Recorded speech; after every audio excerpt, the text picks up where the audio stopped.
There is a sense of, right, we're going to do things a different way now. We're having a new focus, which is very much around teaching and learning, very much about understanding what it is the expectations are of the community we serve and how we weave that in as a united body.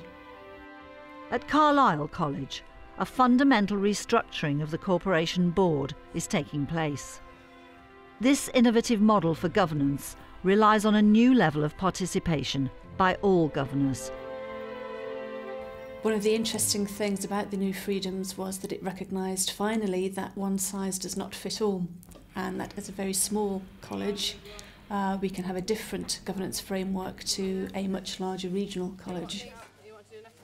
So the board put together a governance review working group to consider all the options and put forward a series of recommendations on proposals for changes.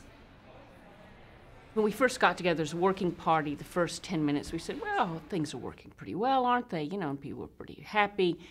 And then someone talked about a different governance structure, for example, in the NHS.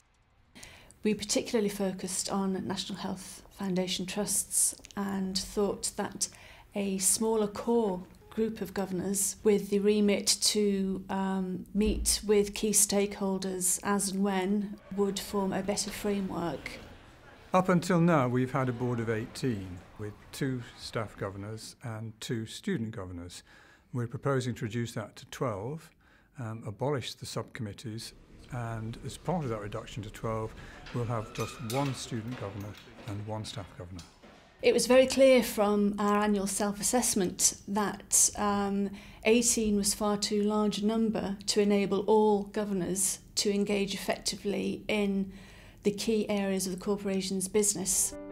So the decision was taken that a smaller group would be able to form that key core of governors in order to undertake the business of the corporation effectively. We've got the indicative allocations through from the SFA at the moment, and our funding is being cut based on sort of 11-12 activity.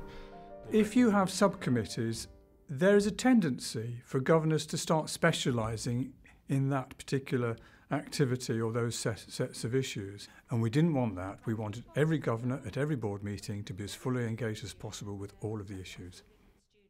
What will happen is that instead of teaching and learning, for example, being a committee, everyone there will discuss teaching and learning.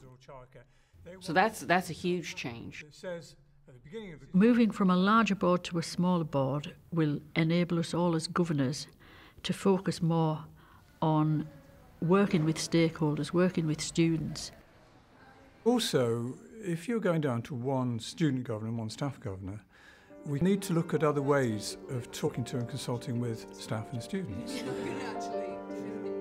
As a board, you can't do everything, but I think the idea behind focus groups is that it enables you to come up with the right feedback to enable the board and the senior management team to make the appropriate decisions and take the policy forward. Do you have a sense that, you know, if you're paying for this, even if it's via loan, that you would expect something more? Well, the facility, you have the ability to come and see the facilities before you join the course anyways, so if you haven't, that was your choice. The good thing about the information from focus group is that the governors are there, they're hearing it themselves. We're able to ask the students questions, and so it's real and it feels like real information. Okay, and if you just do it as this one full package, but you can pay back into it straight away if you've got the money to pay back into it straight away. If not, then you don't, So.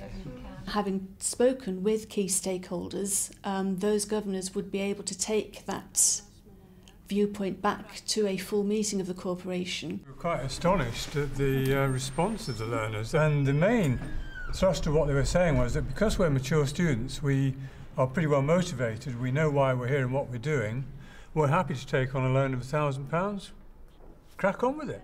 Rather than information just going to one committee or another committee, all information will go to the board as a whole, which should guide their strategy, debate and thinking on what they should do to drive the college forward. In essence, a smaller board that enables a very deep dialogue with a broad stretch of understanding across all aspects of what the college does and direct engagement with stakeholders is a winning mix. The idea is that decision-making, big issues can be looked at in a much more holistic way.